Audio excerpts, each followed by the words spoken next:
عليكم مساء الورد. هنا تقول لما ضبطت أكلي زال الجسم والنفسية، ولما رجعت حست بالأكل انحاس الجسم وصار في اكتئاب أو انحاست الحالة النفسية عندي.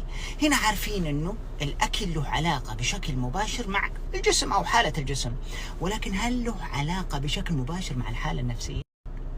شوف، لاحظ بعض الأحيان تجيك مشكلة صغيرة ولكن تكون ردة فعلك لها عظيمة. هنا أنت اللي سببت البلبلة لنفسك والضغط النفسي لنفسك بردة فعلك لمشكلة صغيرة. وبعض الأحيان يجيك مشاكل أعظم ولكن ردة فعلك تكون هادية وأكثر حكمة تجاه المشكلة هذه.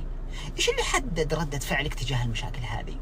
نعم، التغذية لها علاقة بالحالة النفسية والاكتئاب. انتبه من أكلك، النوم، الأكل، النشاط البدني صباحا، هذه بتغير من الحالة النفسية عندك بشكل كبير ترى.